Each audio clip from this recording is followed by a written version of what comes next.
In this video, I kind of want to just think about epistemology and kind of this quest for absolute certainty. And I guess I'm kind of thinking about logical positivism here, and people like Rudolf Carnap and Moritz Schlick, and what they wanted in the earlier positivist years. Schlick died though. Schlick was killed. That's an interesting story if you want to look that up. Schlick got killed. And Carnap, though, kind of went on, and he sort of slowly but surely the whole logical positivist movement kind of slowly but surely gave up this sort of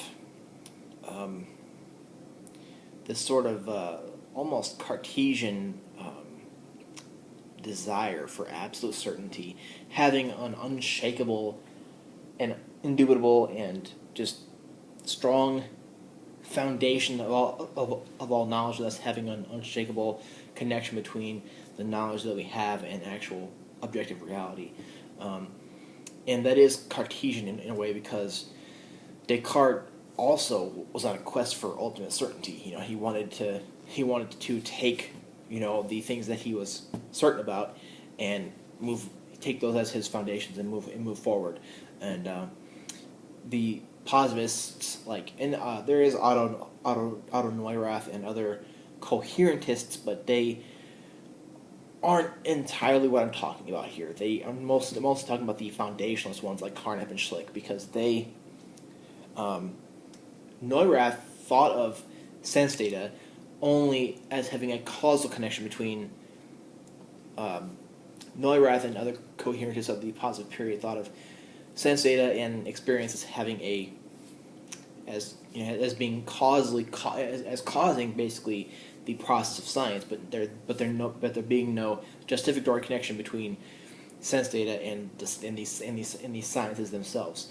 So, but the foundationalists like Carnap and Schlick tried so hard, at least in the 30s, but in the 40s, in the 40s, but following the 40s into Carnap's 1950 empiricism, semantics, and ontology, slowly kind of gave up on the whole quest for ultimate certainty.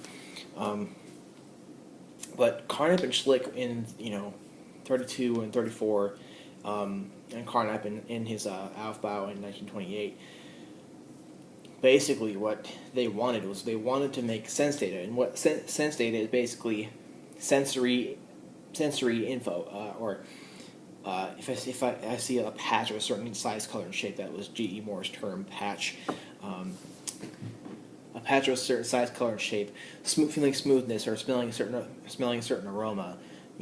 Basically sensory data,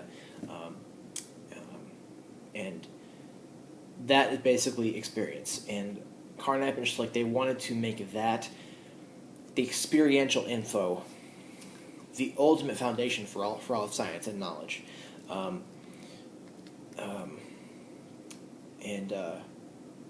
There was also a linguistic thing here, because when we kind of justificatorily change ways of talking as we justificatorily move upwards and downwards from talking about the languages of the sciences to the languages of the sense data and language of things, and because there's languages here because there's a big importance in this period of time.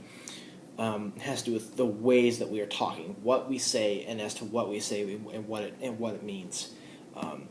We have to make sure that we have a solid meaning on what we are saying, and if we have a solid meaning on what we are saying, then we can have a solid path towards justification and knowledge. So,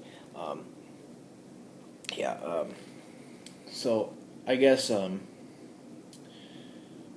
that was the whole thing here, and basically there's a language of sense data. So where if I see this book, I see patches of blue and white, and I see patches of green behind me, and I feel smoothness, and basically sensory info. I don't think of this as a book. In the language of sense data, I don't think of this as a book. I think of it as patches of a certain size, color, and shape, whiteness, smoothness, all that. and then we can justifactorially transfer upward or downward into upward to the language of things, to where I think of this as a book, think of this as a pen, and then we can justifactorially, and we're talking about basically we're talking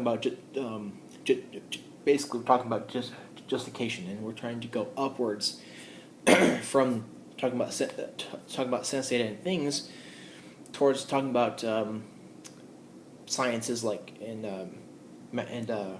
mathematics. So to sort of grow our scientific knowledge, but to have a good,